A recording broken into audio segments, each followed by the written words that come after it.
Sekali lagi RF Talk, selamat datang bagi kita semua. Senang malam ini kita bertemu kembali dan kali ini kita melanjutkan pembahasan kita kitab Bereshit pasal 6 ayat 9 sampai 11:32 dalam kerangka Parashat Noah malam ini ya. Nah, kita sudah belajar banyak. Kalau yang mungkin baru bergabung bisa review kembali, silakan pengajaran-pengajaran Parashat Bereshit sebelumnya. Dan minggu lalu kita belajar bahwa sampai dengan terakhir gitu ya, itu adalah apa yang terjadi dengan Nuh, apa yang sudah dilakukan oleh apa yang sudah dilakukan oleh Kanaan, cucunya Nuh terhadap Nuh. Sehingga keluarlah kata-kata terkutuklah Kanaan. Jadi yang dikutuk itu bukan Ham, Bapak Ibu sekalian. Jangan salah. Yang dikutuk adalah Kanaan. Dan kita sudah bahas minggu lalu, dan maka dari itulah kita paham bahwa keturunan Kanaan itu adalah benar-benar keturunan yang istilahnya memang bentuk fisik daripada kejahatan di dunia. Ya, kalau yang lupa silakan merujuk kepada pembahasan minggu lalu. Kita udah nggak perlu bahas lagi saat ini. Tapi kita lanjut kepada pembahasan kita, dan saat ini Bapak Ibu sekalian kita akan lanjutkan mulai dari perkataan Nuh pasal yang ke-25 tersebut. Kita ulang sedikit aja gitu ya. Dan di sini kita akan mengerti dan kita akan membahas apa yang akan kita bahas. Oke? Dikatakan di sini Vayome Arur Kenaan Eved Avadim Yihyeh Le'echaf, yang artinya adalah dan berkatalah ia Nuh kepada Kanaan, terkutuklah Kanaan, ia akan menjadi budak di antara budak bagi saudara-saudaranya. Nah, yang akan kita bahas malam ini Bapak Ibu sekalian itu adalah sebagaimana saya berikan di dalam preliminary di grup kita, di grup komunitas kita akan membahas terkait dengan budak dan perbudakan seperti ini. Ya, orang umum termasuk saya sendiri Bapak Ibu sekalian, saya nggak munafik dan saya nggak menutupi bahwa saya sendiri pun pernah salah mengerti, pernah salah sangka, dan saya pun pernah punya pengertian yang memang merupakan pemahaman atau pengertian daripada orang kebanyakan di luar yang di luar dari komunitas kita tentunya ya, yang berkata bahwa pemahaman saya saat itu dan yang saya yakin ini adalah juga pemahaman umum, berkata bahwa Taurat itu mendukung perbudakan. Ya, perkataan awal dari kitab Bereshit bagian yang awal saja, ketika manusia itu baru saja selesai dari air bah, ya kan, baru juga beres mungkin settle, baru saja Hashem memberikan berkat kembali, beranak cuculah dan bertambah banyaklah, dan ternyata ada sebuah kutuk yang dikeluarkan. Jadi bukan hanya sekedar masalah perbudakan, tapi kayaknya Torah itu penuh dengan dalam tanda petik kegelapan gitu loh. Nah, makanya mungkin Bapak Ibu sekalian ada banyak orang di luar yang tidak memahami pemahaman Torah itu berkata bahwa Torah itu kok penuh kutuk ya.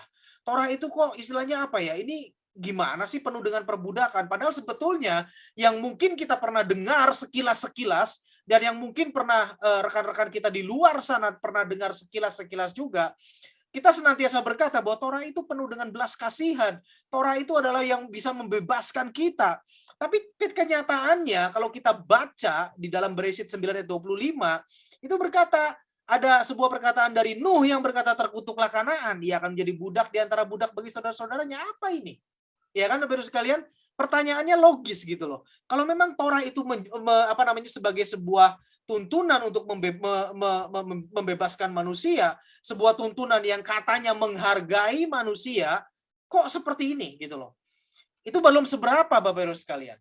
Ditambah lagi dengan sebuah kenyataan, dan kalau kita baca terus di dalam kitab selanjutnya, dalam kitab Shemot, dalam kitab Keluaran, itu bahkan ditulis hukum bagaimana bila kita atau orang Yahudi saat itu, karena di dalam konteksnya di dalam kitab Shemot, kitab Keluaran itu adalah orang Yahudi, bagaimana bila orang Yahudi itu memiliki budak. Ya kan? Nah, disitulah timbul lagi, kok demikian? Berarti boleh ya, memperbudak orang itu boleh ya. Kok begitu sih Torah? Ini sesuatu kontradiktif gitu kan. Katanya Torah menghargai manusia, ya kan? Katanya Torah itu bahkan juga tidak boleh menyakiti binatang. Loh kok manusia diperbudak? Ada apa ini?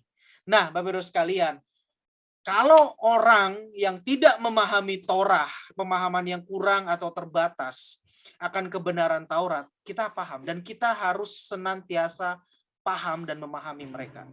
Kenapa? Karena mereka nggak tahu. Mereka tidak tahu. Nah, justru saat inilah, malam inilah, ayo mari kita bongkar apa sebenarnya yang dimaksudkan di dalam Torah. Ya, Bapak sekalian ya. Seperti itu, Bapak sekalian.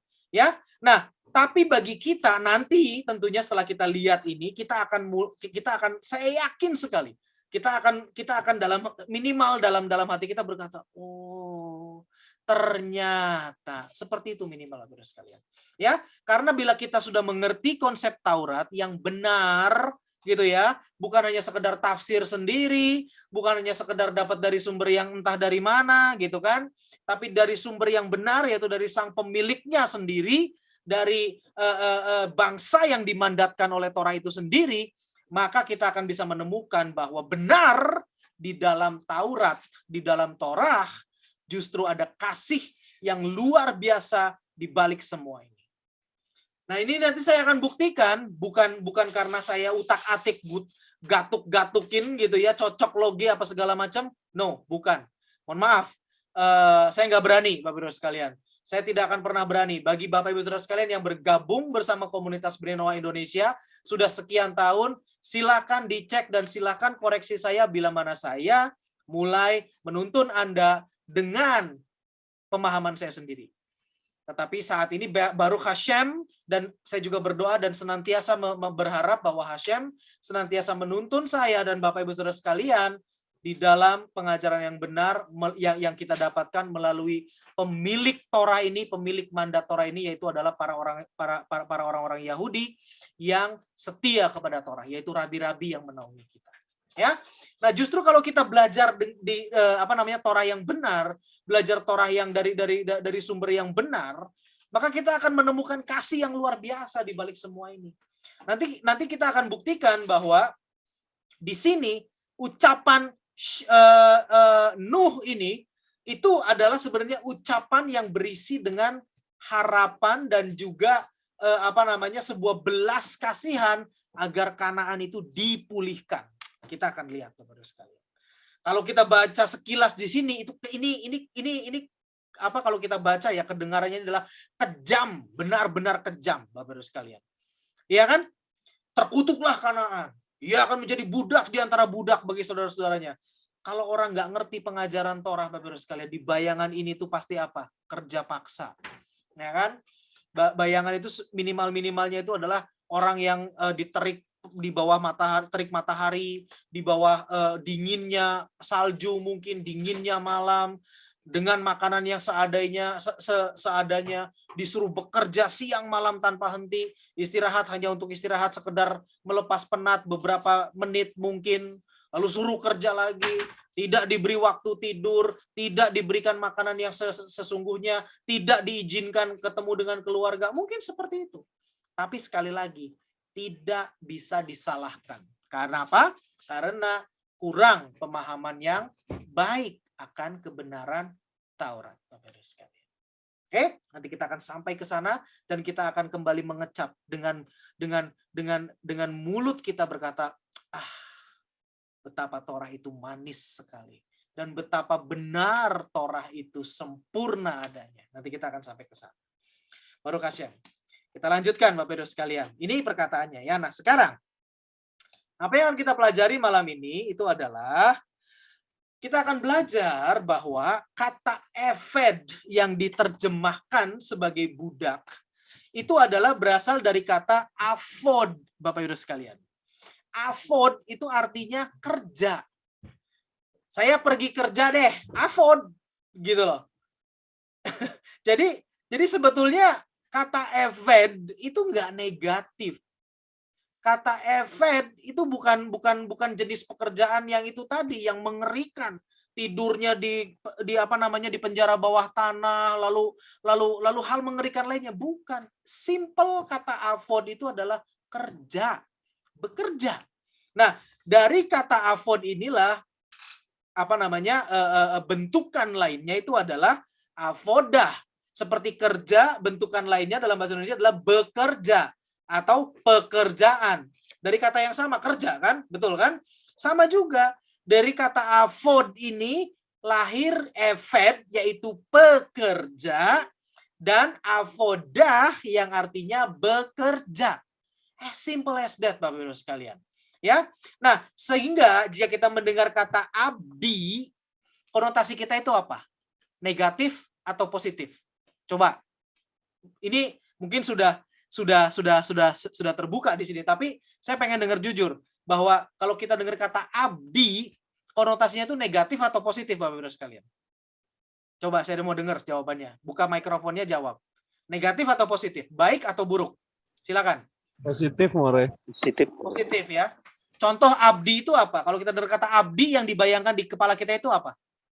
Abdi dalam. Abdi dalam, abdi kerajaan. Bahkan mungkin itu adalah sesuatu posisi yang sangat boleh dikatakan mulia, betul nggak? Pengabdian. Ya kan? Nah, inilah sebetulnya kata abdi itu, kita bahasa Indonesia itu dekat dengan bahasa Ibrani, Bapak Ibu sekalian. Dan kata abdi itu sebetulnya ya bahasa Ibraninya itu ada afdi, pakai bet ya. Dibacanya afdi. Artinya pekerjanya saya, karyawan saya, orang yang bekerja kepada saya. Gitu loh. Jadi kalau saya memiliki misalkan asisten rumah tangga, dia itu adalah afdi buat saya. Dia adalah orang yang bekerja kepada saya. As simple as that gitu. Dan orangnya itu adalah namanya eved, orang yang bekerja, gitu ya. Nah, jadi Bapak Ibu sekalian, dari arti katanya saja ya, jika diterjemahkan itu udah misleading dan itu udah menimbulkan kekacauan luar biasa. Ya kan? Budak, eved diterjemahkan sebagai budak. Padahal sebetulnya nggak budak. Nih lihat, eved itu adalah bukan ya orang yang 100% kehidupannya terjual. Budak itu kan 100% kehidupannya terjual. Dia hidup dan mati ditentukan oleh yang memilikinya. Itu budak versi lain, Bapak Ibu sekalian. Bukan budak versi eved yang ada di dalam Taurat. Bukan. Karena di dalam Taurat tidak pernah Hashem memberikan wewenang terhadap kehidupan seseorang, nyawa seseorang, jiwa seseorang kepada orang lain. Seberapapun salehnya orang tersebut tidak akan pernah diberikan. Kenapa? Karena dia adalah sama-sama manusia. Tidak lebih, tidak kurang. Derajatnya sama. Sehingga tidak ada yang berkata, aku lebih tinggi, aku lebih baik dari kamu, maka nyawamu adalah milikku, aku bisa melakukan apa saja terhadap dirimu. Nggak ada. Ya, jadi sekali lagi eved di sini itu adalah tidak dimaksudkan kepada orang yang bekerja yang 100% kehidupannya terjual. 100% kehidupannya, jiwa dan raganya itu menjadi milik tuannya. Bukan itu Bapak Ibu sekalian. Ya, eved adalah orang yang waktunya karena sesuatu dan lain hal bukan lagi menjadi miliknya. Jadi eved itu adalah orang yang waktunya sudah tidak lagi bisa dia kuasai karena sesuatu dan lain hal. Nanti kita belajar kenapa demikian. Ya, hanya waktunya.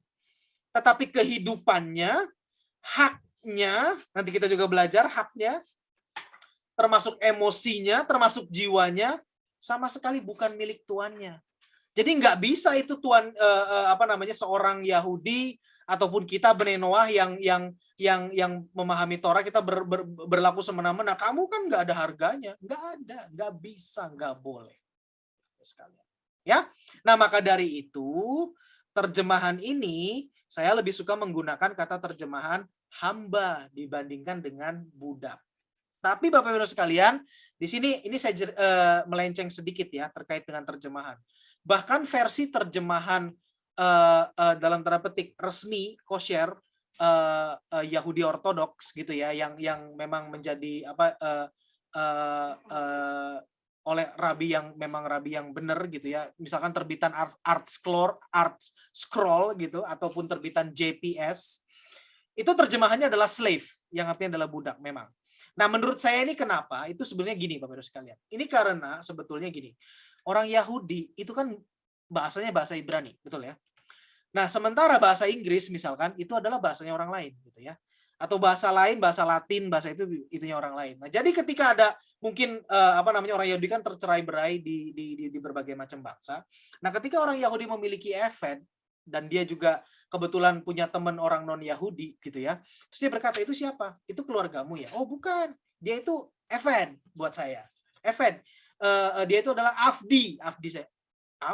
Eved. Apa ya? Ya, dia kerja. Karyawan kamu? Bukan karyawan juga karena dia itu tinggal di dalam saya. Oh gitu ya. Terus dia dibayar nggak? Enggak dibayar.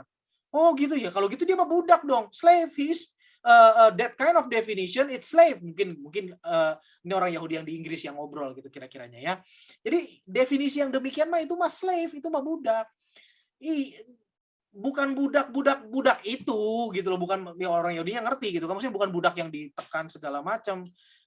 Ya cuma dia bukan budak sih, cuma dia bekerja buat saya, kehidupan tetap punya dia, cuma memang dia harus menuruti apa yang saya katakan, tidak boleh membantah segala macam, dan saya nggak bayar. Oh iyalah, saya juga punya, mungkin tahun-tahun zaman dulu gitu ya, saya juga punya.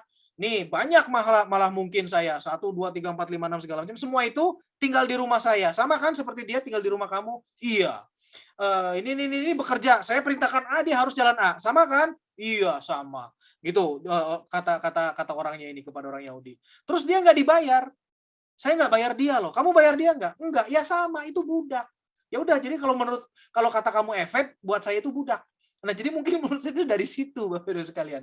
Kenapa Eved itu diterjemahkan sebagai budak? Padahal sebenarnya artinya sama sekali jauh daripada budak yang dilakukan oleh bangsa-bangsa lain yang kejamnya nggak karu-karuan itu. Jauh sekali. Nanti kita akan lihat betapa jauhnya. Ya. Nah, sehingga balik lagi kepada topik bahasan kita, buat saya kata Eved ini saya lebih suka menggunakan kata hamba dibandingkan dengan budak. Karena ini memang lebih cocok sebagai hamba, ya. Sehingga Beresit 9 ayat 25 ini lebih baik menurut saya diterjemahkan sebagai terkutuklah Kanaan, ia akan menjadi hamba di antara hamba bagi saudara-saudaranya. Karena Eved itu bukan budak. Eved itu bukan budak, ya. Paham sampai di sini? Saya harap bisa dimengerti. Kita akan masuk kepada bagian berikutnya, Bapak-Ibu sekalian. Ya, sekarang bagaimana seseorang itu bisa menjadi hamba, ya kan? Yang pertama di dalam Devarim 15 ayat 12 atau kitab Ulangan pasal 15 ayat yang ke-12, karena diputuskan mengganti rugi oleh pengadilan dan tidak bisa membayar. Ya, dia melakukan sesuatu apapun itu harus diputuskan oleh pengadilan, masuk pengadilan ganti rugi sekian jumlahnya pasti besar banget, tidak bisa membayar. Maka dia harus menjadi seorang hamba untuk membayar kerugian yang harus dia kembalikan. Itu Bapak-Ibu sekalian. Yang pertama. Yang kedua, karena sesuatu dan lain hal tidak bisa menopang hidupnya sendiri. Misalkan seorang anak yang tiba-tiba orang tuanya meninggal. Semuanya. Dia menjadi yatim piatu, dia tidak bisa menopang dirinya. Nggak bisa bekerja, nggak bisa ngapa-ngapain. Maka dia menjadi seorang Eved. Contoh Eved itu siapa? Ada yang tahu nggak? Contoh Eved yang barusan kita pelajari. Contoh Eved yang ini, karena satu dan lain hal, orang tuanya meninggal gitu ya. Terus dia menjadi yatim piatu, akhirnya dia menjadi Eved bagi seseorang. Ada yang ingat nggak? Barusan kita pelajari, barusan hari rayanya kita lewat. Siapa? Ada yang tahu nggak? Siapa? Esther. Betul, atau Hadassah. Dia itu menjadi Eved bagi saudaranya, sepupunya, yaitu siapa? Mordekhai. Itu Bapak-Ibu sekalian. Ya, jadi Esther itu seorang yatim piatu. Kalau dia tidak menjadi Eved bagi Mordekhai, maka dia pasti akan binasa. Tidak ada yang melindunginya. Maka Mordekhai berbaik hati, dia bukan mengadopsi, mengambil Esther sebagai Eved. No problem dengan hal itu. Dan di situ kita lihat bagaimana perlakuan sudah bisa ada kisi-kisi ya. Bagaimana perlakuan Mordekhai kepada Esther. Sama sekali tidak diperas. Sama sekali tidak diijek-ijek seperti Kesed. Beda sekali. Bukan karena dia saudaranya, bukan. Tapi karena itulah Eved yang ditetapkan oleh Torah. Paham ya? Lanjutkan. Itu menurut Vayikra 25 ayat 39. Kitab Imamat pasal 25 ayat 39. Nah, menurut kitab Shemot, menurut kitab Keluaran pasal 22 ayat yang kedua, pencuri yang tidak bisa mengganti rugi maka diganti dengan bekerja. Efed juga. Dia mencuri saking gedenya gitu, mungkin nggak tahu ngapain, dia mungkin koruptor kali lah. Lalu dia disita hartanya gitu ya. Terus sampai disita hartanya pun masih tetap tidak bisa membayar, masih kurang dihitung-hitung. Karena pahami di sini, Torah itu berkata, bila kamu mencuri, maka yang harus dikembalikan adalah 2 kali lipat. Bila mana itu adalah bukan yang dicuri adalah bukan penghidupan daripada seseorang. Artinya gini, kalau zaman dulu orang kan bertani. Nah, bertani itu butuh lembu untuk membajak. Nah, kalau yang diambil itu adalah lembu, maka digantinya adalah 5 kali lipat. Jangan main-main. Tapi bila yang diambilnya itu hanya sekedar barang biasa gitu ya Bapak Ibu sekalian, misalkan mainan lah atau apalah atau baju lah atau apa, itu kegantinya 2 kali lipat. Nah, mungkin ini yang diambil itu gede banget gitu, mungkin ya koruptor, makanya saya bilang lah. Sehingga dia harus mengganti 2 kali lipat, dihitung-hitung bendanya, barangnya segala macam, asetnya, karena dia sudah foya-foyakan, nggak cukup. Maka karena dia tidak bisa mengganti rugi, maka dia harus menjadi eved, Bapak Ibu sekalian. Itu hukumannya. Ya. Nah, seorang eved, ini ada penjelasan lagi. Jika ia adalah seorang Yahudi, maka kewajibannya terhadap mitzvotnya berkurang. Kita tahu orang Yahudi kan lebih banyak mitzvotnya daripada Bnei Noah, ya kan? Ya. Maka bila seorang yang menjadi seorang eved itu adalah orang Yahudi, ya kan? Karena apapun 1, 2, 3 bisa terkena kepada siapa saja, tidak ada yang kebal, gitu kan? Maka mitzvotnya berkurang. Ia tidak wajib melakukan perintah-perintah Taurat yang berkaitan dengan waktu, misalnya sakarit. Ya, karena kenapa? Karena waktunya itu adalah milik tuannya. Lihat, di sini Hashem benar-benar berkata bahwa kalau kamu memang lagi ada dalam situasi menjadi seorang eved, oke, fine, no problem. Jalani, beresi hutangmu, beresi sampai selesai, dan waktumu, bahkan sakarit kamu yang seharusnya kamu sakarit, yang seharusnya kamu pakai tzitzit, yang seharusnya kamu mincha dan tevila, nggak perlu. Layani tuanmu dengan baik, senangkan hati dia sampai beres. Itu Bapak Ibu sekalian. Ya, karena waktunya itu milik tuannya. Seperti itu. Jadi dia nggak punya, kayak misalkan pagi nggak ada gitu. Sorry Tuhan, aku nggak bisa bajak ladang dulu ya. Aku kan syakarit. Nggak bisa, Bapak Ibu sekalian, nggak bisa. Dan memang tidak ada tuntutannya. Dia ketika dia berkata demikian, si eved gitu ya, ketika dia berkata demikian kepada tuannya, dia bersalah. Dia nggak justru tidak menyenangkan Tuhan, bukan. Justru dia bersalah dan Tuhan berkata, lu ngawur, aku nggak suka kamu begitu. Lakukan tugasmu sebagai eved dengan baik dan benar. Aku tahu kamu waktumu bukan milikmu, maka aku tidak menuntut sakarit daripada kamu. Nggak perlu kamu sakarit ke ladang sana, bajak itu ladang, panen itu buah ataupun apapun itu, perbaiki itu kandang apapun itu, seperti yang ditugaskan oleh majikanmu. Itu Bapak Ibu sekalian. Ya, jadi ini terkait dengan event sekali agar membuat kita lebih paham lagi. Oke. Selanjutnya, ini akan luar biasa juga Bapak Ibu sekalian. Menurut Mishneh Torah. Nah, sekarang di sini saya akan kontraskan di sini Mishneh Torah yang ditulis oleh Rambam, dan ini menjadi dasar daripada hukum orang-orang Yahudi. Oke. Di dalam Mishneh Torah di bagian hukum seorang hamba yang terpaksa pasal 9 ayat 8. Kenapa dikatakan sebagai hamba yang terpaksa? Karena nggak ada yang mau jadi hamba. Semua orang menjadi hamba, menjadi eved itu karena terpaksa, karena kondisi yang memaksa dia. Nggak ada yang rela tiba-tiba, aku mau jadi hamba gitu. Nggak ada sekalian. Ya. Nah, apa yang dikatakan oleh Rambam di sini? Ini akan menimbulkan kontradiksi lebih lagi. Setelah kita tahu eved itu apa, nah di sini kita akan menimbulkan kontradiksi lebih lagi. Dan tapi justru di sini kalau kita salah memahaminya, kita akan memiliki pemahaman salah. Maka dari itu saya akan jelaskan sehingga Bapak Ibu sekalian memiliki pemahaman yang benar. Oke. Menurut Mishneh Torah Rambam, ya, hukum seorang hamba yang terpaksa pasal 9 ayat ke-8 dikatakan di sini adalah diperbolehkan untuk mempekerjakan seorang hamba non-Yahudi dengan keras. Tetapi walaupun itu menjadi hukum, jalan hidup seorang saleh adalah harus memiliki belas kasihan dan mengejar keadilan. Tidak semena-mena terhadap hamba apalagi menindas, dan memberikan mereka dari setiap hidangan dan minuman yang diminumnya. Oke?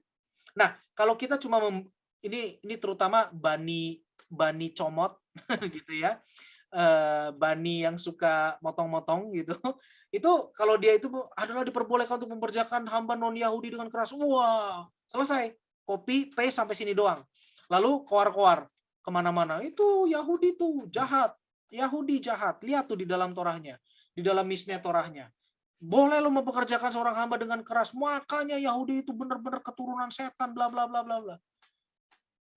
Itu padahal cuma sampai sini. Kalau kita lihat di sini, selanjutnya, ini kan ada sebuah kontradiksi ya. Nah, kontradiksi ini pun juga seharusnya harus memiliki penjelasan yang benar, Bapak Ibu sekalian. Kalau nggak kita akan bingung. Apalagi cuma dipotong sampai di sini.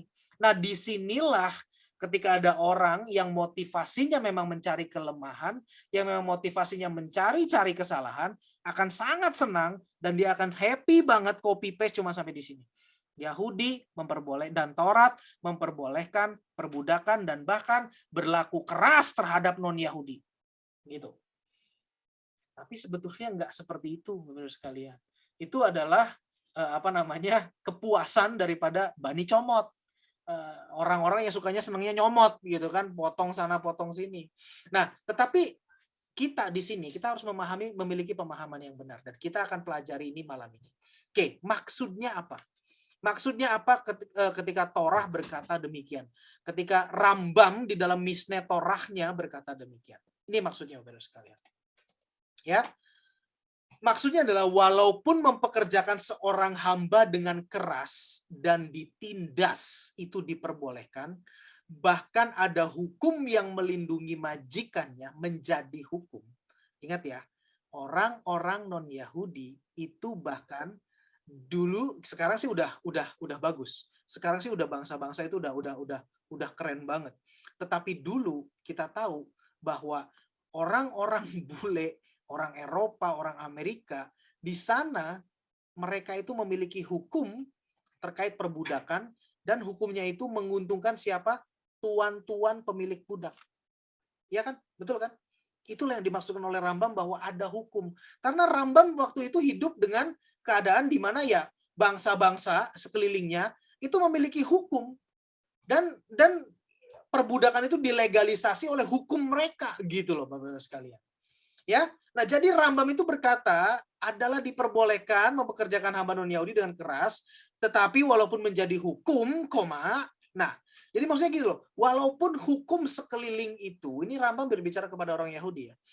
Walaupun hukum sekeliling bangsa-bangsa itu berkata bahwa boleh, nggak masalah, pekerjakan aja dengan keras, pekerjakan aja dengan baik gitu. Pekerjakan aja dengan sekehendak hatimu, ada hukumnya kok. Nih, kamu kan pemilik budak itu, ada hukumnya. Nah, Rambam berkata, walaupun keadaan sekeliling begitu, ya, dan sebetulnya orang Yahudi yang hidup di negara tersebut juga bisa menggunakan hukum itu untuk menindas orang yang bekerja kepadanya. Rambam berkata, tetapi walaupun itu menjadi hukum, jalan hidup seorang saleh adalah harus memiliki belas kasihan, mengejar keadilan, tidak semena-mena terhadap hamba, apalagi menindas, dan memberikan mereka dari setiap hidangan dan minuman yang diminumnya. Artinya, Rambam sedang berkata kepada orang Yahudi yang dia ajar sampai sekarang, walaupun hukum negaramu berkata kamu boleh menindas budak, hukummu lebih tinggi. Hukummu adalah hukum daripada Tuhan sendiri. Dan kamu adalah orang saleh, kamu adalah orang sadik, jalan hidupmu adalah punyai belas kasihan, kejar keadilan, tidak boleh semena-mena terhadap hamba, apalagi menindas. Itu maksudnya Bapak-Ibu sekalian. Itu yang sedang dikatakan oleh Rambam. Ya. Nah, jadi kesimpulannya adalah jalan hidup seorang yang saleh itu adalah tidak demikian. Kalau hukum negaranya itu bobrok, ya, hukum negaranya itu kita lihat, wah ini mengerikan sekali nih, hukum negaranya ini, kita bersyukur negara kita hukumnya cukup baik dalam arti benar-benar memiliki adab, mencerminkan kemanusiaan yang beradab, Bapak Ibu sekalian, ya. Tapi bila mana kita hidup di saat, ya terutama saat Rambam hidup, itu kan mereka hidupnya kan ya ada budak di situ kan. Nah, Rambam itu berkata, kamu jangan ikuti hukum itu. Hukummu itu beda. Hukum itu adalah hukumnya Tuhan. Torah, Taurat. Jangan ikuti mereka. Itu loh maksudnya, Bapak Ibu sekalian. Luar biasa ya di sini ya. Di sini kita, kalau kita mengerti, Bapak Ibu sekalian, kita memahami dari pemahaman yang benar gitu ya. Kita mengecap betapa manisnya Torah itu, dan betapa Rambam itu sedang berkata, kamu itu harus berdiri berbeda. Bahkan ketika orang bangsa yang di mana kamu tinggal itu ngawur, kamu harus punya standar yang berbeda. Kepada orang Yahudi berkata demikian. Ya, jadi bukannya inilah seperti itu, dan memang orang Yahudi nggak ada yang demikian gitu kan ya, tapi karena sekali lagi karena kebencian mungkin yang tanpa sebab gitu ya, karena mungkin juga ketidakmengertian ya, akhirnya dikutip seperti itu aja lah. Orang Yahudi itu kalau mempekerjakan orang-orang non Yahudi itu keras lu, sadis lu, padahal nggak seperti itu ya. Oke, jalan hidup orang saleh itu ada tidak demikian. Jalan hidup orang saleh itu berdasarkan Taurat, yaitu adalah penuh belas kasihan, senantiasa mengutamakan keadilan, memperlakukan manusia bahkan binatang dengan tidak semena-mena. Kita udah belajar, bahkan kita nggak boleh memperlakukan binatang dengan semena-mena. Bahkan kita nggak boleh binatang masih hidup tuh kita tarik gitu aja gitu ya, terus kita langsung makan, kita masak kakinya sementara binatangnya masih hidup. Nggak boleh kan, harus disembelih dulu. Sakitnya itu harus diminimalisasi, kalaupun harus ada sakit terhadap binatang. Ya, nggak boleh juga kita buru hanya karena binatang itu harus kita buru hanya karena kita ingin bersenang-senang. Diburu setelah itu udah ditinggalkan begitu aja. Nggak boleh. Harus ada tanggung jawab kita sebagai manusia terhadap binatang. Itu loh Bapak Ibu sekalian. Dan di sini terbukti. Sekali lagi di sini kita buktikan bahwa Torah itu adalah bukan tidak ada kontradiksi terhadap di dalamnya, tetapi justru bahasa yang digunakan oleh Torah itu adalah mengkontradiksikan keadaan kebejatan moral manusia yang di luar Torah, dibenturkan dengan standarnya Torah yang merupakan keinginan Tuhan. Itu bahasanya Bapak Ibu sekalian. Luar biasa ya. Kita lanjutkan. Nah, berikutnya Bapak Ibu sekalian, kita akan belajar di sini ya. Sebetulnya kalau memang Taurat itu tidak mengizinkan kita bertindak semena-mena, kita harus memiliki belas kasihan. Kita akan lihat sedikit aja ya, sebetulnya bila mana seorang saleh, dalam hal ini orang Yahudi, dan tentunya juga bisa diaplikasikan kepada diri kita. Seorang Bnei Noah yang sudah memahami Torah masuk kategori saleh loh. Bukan saya yang ngomong, tetapi ya Torah yang ngomong gitu kan, pengajaran para rabi yang bicara demikian gitu kan, bukan saya ingin membesarkan hati Bapak Ibu sekalian, enggak ada gunanya. Tapi Ibu Bapak Ibu sekalian dengar sendiri dari Rabi Cohen, dari Rabi Peretz, posisi Bnei Noah itu adalah orang saleh. Tidak kalah dan tidak lebih rendah daripada orang Yahudi ya. Jadi ini juga berlaku buat kita Bapak Ibu sekalian ya. Bila mana kita memiliki hamba, bila mana seorang saleh memiliki hamba, maka Taurat memerintahkan demikian. Yang pertama, ia harus memastikan hambanya mendapatkan makanan dan minuman yang sama dengan yang dia nikmati. Balik sedikit ke sini, itu dikatakan dalam Mishneh Torah ini oleh Rambam, nih, dan memberikan mereka dari setiap hidangan dan minuman yang diminumnya. Majikan makan apa, dia pun juga boleh makan. Majikan minum apa, dia pun juga boleh minum. Maka dari itu di sini dikatakan bahwa ia harus memastikan hambanya mendapatkan makanan dan minuman yang sama dengan yang ia nikmati. Jangan diberikan nasi basi. Jangan diberikan, oh ya udah kalau gitu saya mah ini aja. Kamu saya makan boleh makan macam-macam gitu kan, tentunya sebagai seorang majikan yang punya punya uang. Tetapi kamu yang misalkan asisten rumah tangga gitu ya, kan saya sering baca di koran tuh banyak yang disiksa kayak gitu ya. Kamu makan hanya Indomie aja, nggak boleh yang lain. Itu kejam Bapak Ibu sekalian. Nggak boleh. Ya, kita makan apa, kita masak sayur apa, makanlah. Dia juga manusia. Torah sekali lagi mengajarkan kepada kita, dia juga manusia. Memang dia butuh kerja, memang dia kerja kepada kita, tapi bukan berarti kita bisa semena-mena memperlakukan dia. Nggak boleh. Ada Selem Elohim di dalam dia juga, siapapun itu. Baik itu karyawan kita di kantor, baik itu karyawan kita di toko, baik itu asisten rumah tangga kita di rumah, ada Selem Elohim di situ, Bapak Ibu sekalian. Maka dari itu, berikan. Berikan mereka yang layak mereka terima. Mereka juga manusia, tidak lebih rendah dari kita. Yang membedakan dia dan kita adalah kita dipercayakan dalam tanda petik mungkin lebih oleh Hasyam dalam hal keuangan. Gunakan uang yang dipercayakan dalam hidup kita itu dengan bijak, tidak untuk merendahkan orang lain. Itu Bapak-Ibu sekalian. Oke, yang pertama. Yang kedua, ia harus memastikan hambanya itu makan dan minum terlebih dahulu sebelum hamba tersebut melayani dia dan keluarganya. Jangan pernah sekali-kali kalau kita punya asisten rumah tangga misalnya, kalau kan kita kan nggak punya event kayak zaman dulu ya, yang tiba-tiba yatim piatu terus harus kita ambil menjadi event, nggak ada kan. Kondisi sekarang, kehidupan kita sekarang ini beda kan. Yang paling dekat yang kita punya yang ada di dalam kehidupan kita adalah asisten rumah tangga. Seperti itu kan. Jangan sekali-kali kita biarkan atau kita menciptakan kondisi, apalagi menciptakan kondisi bahwa dia dia tidak boleh makan bila mana kita sebagai seorang majikan itu belum makan. Nggak boleh. Saya pernah dengar ini beberapa puluh tahun yang lalu itu ada majikan itu pulangnya selalu malam. Ketika pulangnya selalu malam, yaitu aturan yang dia buat itu. Kamu nggak boleh makan sebelum kamu layani saya sebagai seorang majikan. Jadi ini orang, ya, asisten rumah tangganya ini menderita sampai sakit, mahnya rusak segala macam karena itu tadi dia tidak makan sebelum majikannya dilayani makan. Dan majikannya ini selalu senantiasa pulangnya itu malam. Selalu senantiasa pulangnya malam. Ya majikannya mah ya bisa aja di tengah jalan dia ngemil dulu apa kayak gitu, bahkan mungkin dia makan malam dulu sama klien gitu kan. Tapi dia menciptakan sebuah kondisi di mana asisten rumah tangganya ini nggak boleh makan sebelum melayani. Itu jahat, nggak boleh.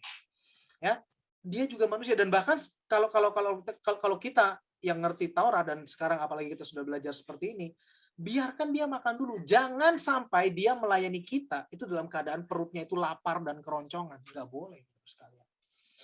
Untuk binatang piaraan saja, dengar ini kan, kita udah pernah belajar di dalam butir-butir 7 hukum. Untuk binatang piaraan, kalau kita yang punya binatang piaraan gitu ya, entah itu ternak, sapi, kambing, kerbau, domba, ayam, apapun, mereka itu harus makan dulu, termasuk binatang peliharaan yang di rumah kayak anjing gitu, mereka itu harus makan dulu sebelum kita makan. Jadi kalau kita punya peliharaan, tugas kita, tanggung jawab kita itu berat. Kita harus memberi mereka makan dulu sebelum kita makan. Kenapa, Bapak-Ibu sekalian? Itu membuktikan bahwa kita itu derajatnya lebih tinggi. Kita mengimitasi yang dilakukan oleh Tuhan terhadap seluruh ciptaannya. Tuhan memberi makan seluruh ciptaannya. Ya kan? Kita pun juga harus sama. Kita beri makan dulu yang menjadi tanggung jawab di bawah kita, hewan ternak, hewan peliharaan, apa segala macam, baru kita sendiri makan. Karena gini Bapak-Ibu sekalian, hewan itu nggak ngerti kan bahwa dia itu bahwa dia itu oh ya tenanglah aku nanti bisa makan kok di sana 2 jam lagi gitu misalkan. Nggak ada. Dia lapar, dia harus makan sekarang ya kan. Kalau dia nggak makan, yang ada adalah dia menderita. Aduh, lapar nih segala macam gitu-gituan kan. Nah, maka dari itu kita nggak boleh menyebabkan dia menderita. Beri makan pada waktunya. Itu hewan. Yang kedua, seorang hamba, dia itu tidak tahu kapan dia mau makan karena dia nggak punya apa-apa. Dia udah benar-benar habis saja gitu kan. Maka dari itu kita harus beri kepastian, ketenangan psikologis sebagai seorang majikan kepada hamba, kepada orang yang bekerja kepada kita. Biarlah dia makan dulu. Kalau kita nggak mau makan sekarang juga, anyway kita makan bisa anytime gitu kan. Maksudnya kapan aja kita makan bisa kan sebagai seorang majikan. Ya udahlah, gue belum merasa lapar, ntar aja lah. 3 menit lagi juga oke, 3 jam lagi juga oke, dan pasti akan ada makanan tersedia gitu kan. Kita memiliki hal itu, tetapi hamba, apalagi hamba yang zaman itu nggak memiliki itu. Maka dari itu tidak baik gitu loh untuk ya itu tadi, kamu nggak boleh makan sebelum saya makan. Wah, bahaya. Itu jahat. Ya, saya harap di sini dipahami. Dan yang ketiga, bahkan jika ternyata di dalam rumahnya kekurangan bantal atau selimut, maka hambanya itu yang tinggal bersama dengan si majikan itu, jenis hamba yang tinggal bersama dengan majikan itu, harus dipastikan mendapat bantal dan selimut. Itu Bapak Ibu sekalian. Itu adalah hamba, eved yang dimaksudkan di dalam Torah. Ya. Jadi itu bukan orang yang diperas dan diijek-ijek sebagai keset. Salah Bapak Ibu sekalian. Justru itu hamba itu adalah orang yang harus dilindungi dan dipastikan eksistensinya. Ini semuanya. Ya, jadi jauh banget kan dibandingkan dengan apa namanya budak yang mungkin pernah kita pahami, ya kan?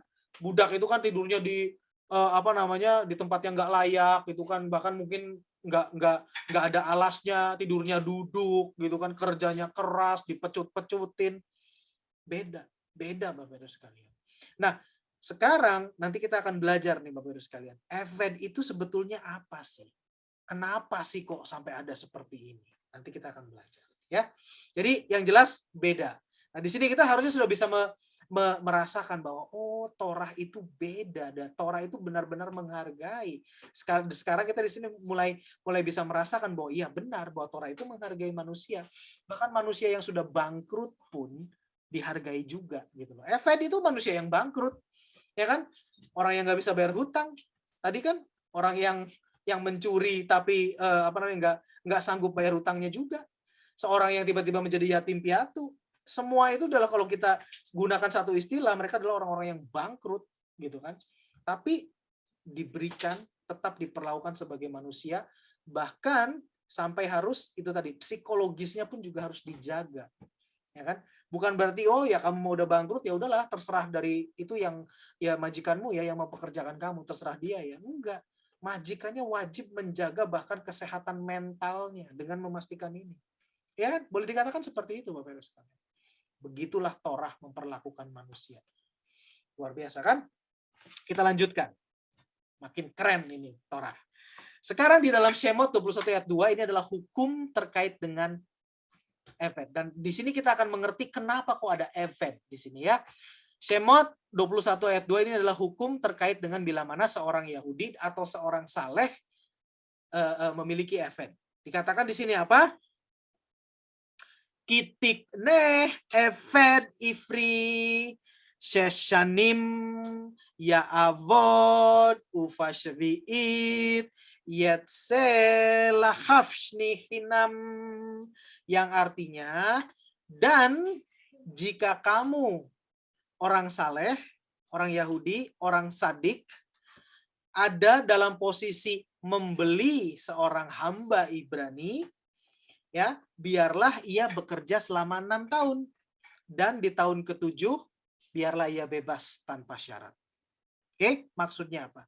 Sekarang saya bahas dulu apakah ini hanya berlaku kepada orang Ibrani saja? Tidak. Yang dimaksudkan seorang hamba Ibrani itu adalah karena konteksnya ini Musa itu berbicara kepada orang Yahudi, maka bila kamu membeli seorang hamba, membeli seorang eved, maka posisi dia itu adalah menjadi seorang hamba Ibrani, menjadi seorang eved bagi orang Ibrani, bagi orang Yahudi, itu maksudnya. Oke. Nah, sekarang penjelasan berikutnya itu adalah kata membeli di sini. Kata membeli di sini tuh, kata membeli itu digunakan apa namanya bahasa Ibraninya, kata Ibraninya adalah nih, tikneh. Nih, tikneh ya.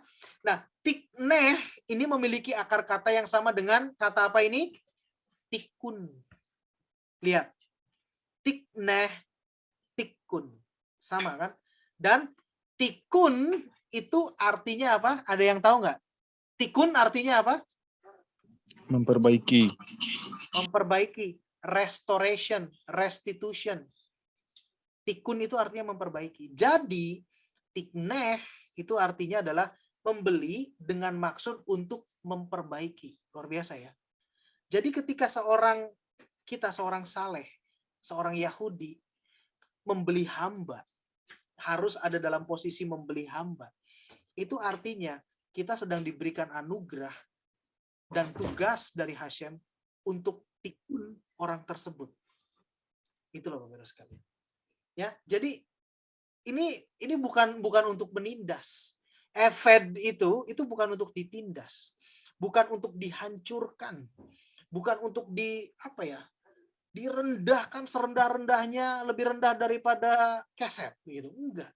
Tapi justru untuk dipikun, untuk diperbaiki, untuk direstorasi. Apanya nggak tahu.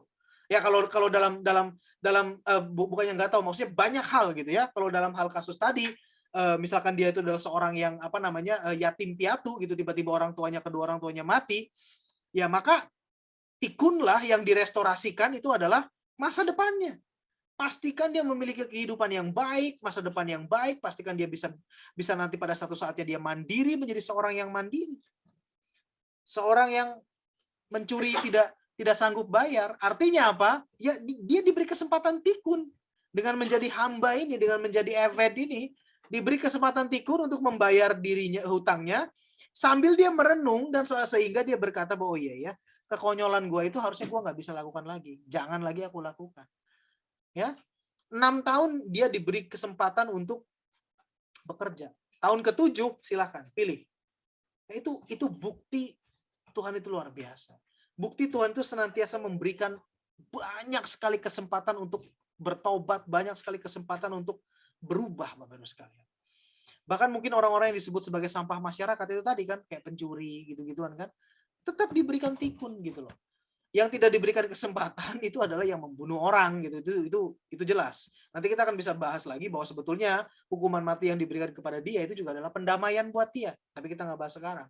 Ini sekedar kita singgung sedikit saja, colek sedikit saja. Ya. Nah, jadi membeli atau menebus seorang hamba itu artinya adalah agar dia memiliki kesempatan untuk memperbaiki diri, Bapak Ibu sekalian. Bukan untuk diijek-ijek, bukan untuk dihancurkan harga dirinya, enggak. Memperbaiki diri itu Torah yang Torah tetapkan selama 6 tahun. Setelah itu pilihan ada di tangan si hamba tersebut. Mau pergi, silakan, no problem. Tapi kalau kamu nanti ngawur lagi, ya itu urusanmu sendiri gitu kan.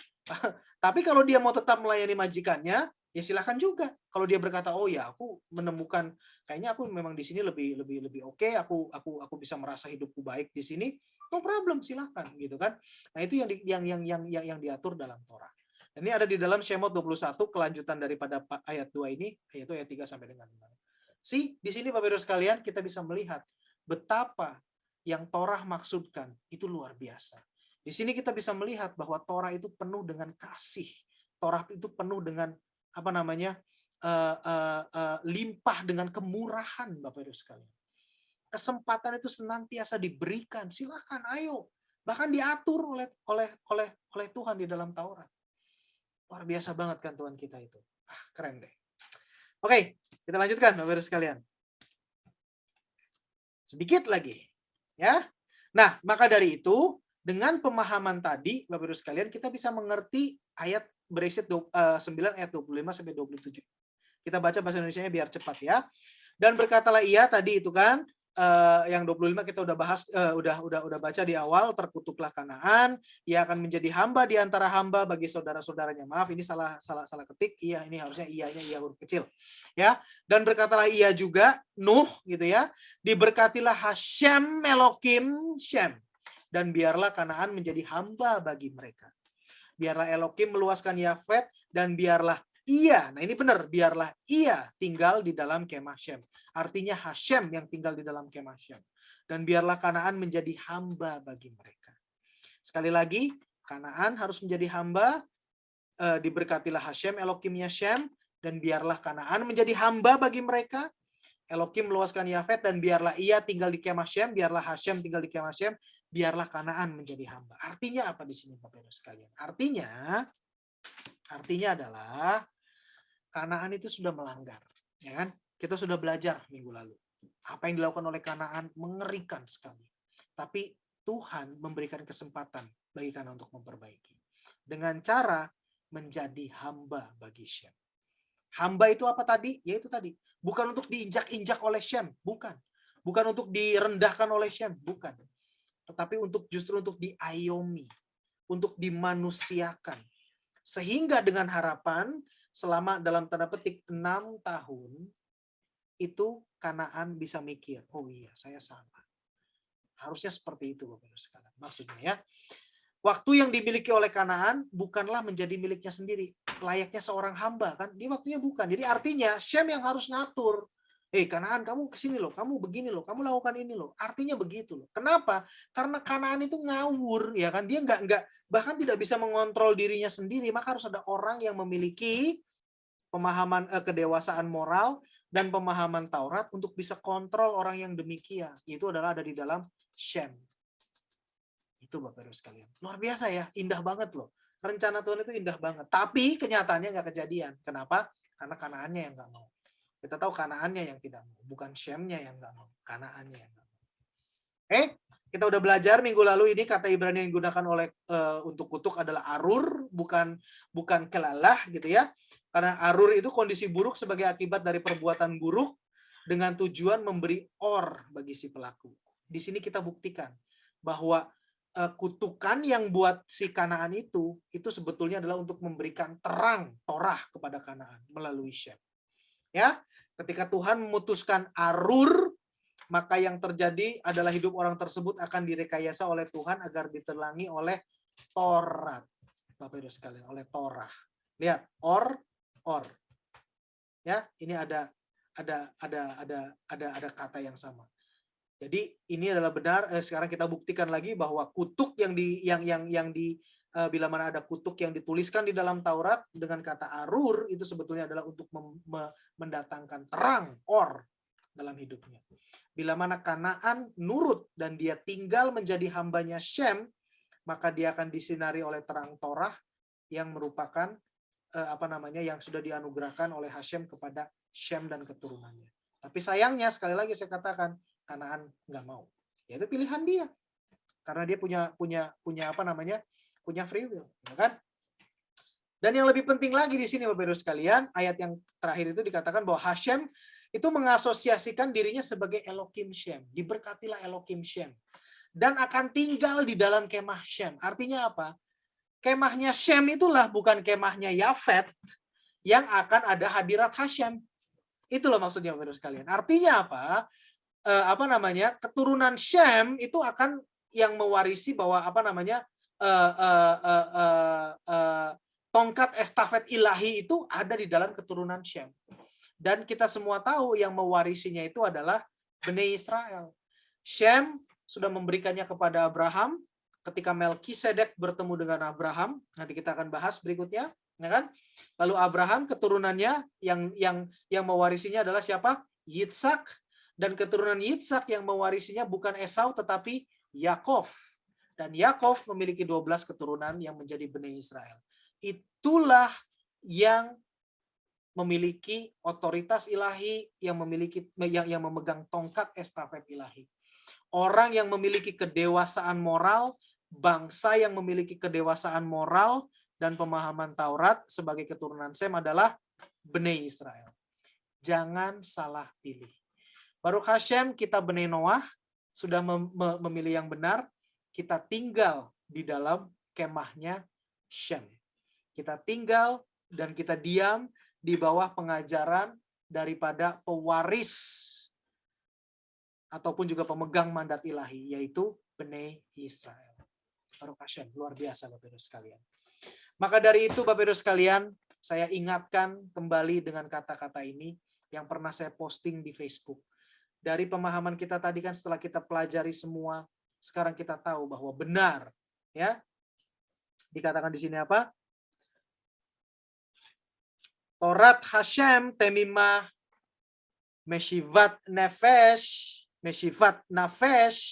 eidut Hashem neemana mahkimat peti.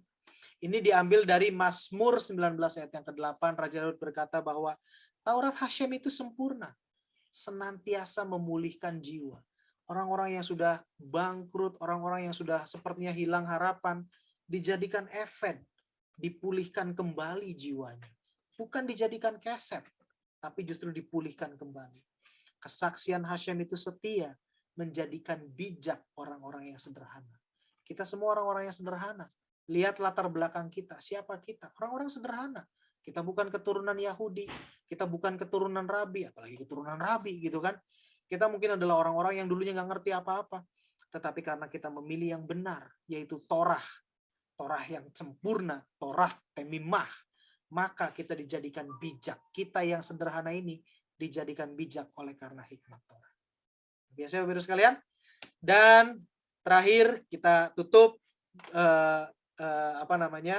malam ini dengan 2 ayat yang berkata Vayihi Noah akhar hamabul shelosh meot shanah fachamishim shanah Vayihi kol yemei Noah tesha meot shanah fachamishim shanah Vayamot. Dan Nuh hidup 350 tahun setelah air bah. Maka seluruh hari-hari Nuh adalah 950 tahun lalu Nuh mati. Begitu Bapak Ibu sekalian. Oke, saya harap pembahasan terakhir dari kehidupan Nuh ini yang ada kaitannya dengan Efed dan kenapa harus ada Efed segala macam itu penuh dengan kasih dan belas kasihan Tuhan justru di situ, dan kita sudah lihat bahwa benar bahwa di sesuatu yang kelihatannya itu mungkin kayaknya kacau, kelihatannya itu mengerikan, tetapi kalau kita gali lebih dalam, kita akan temukan bahwa Torah itu temimah.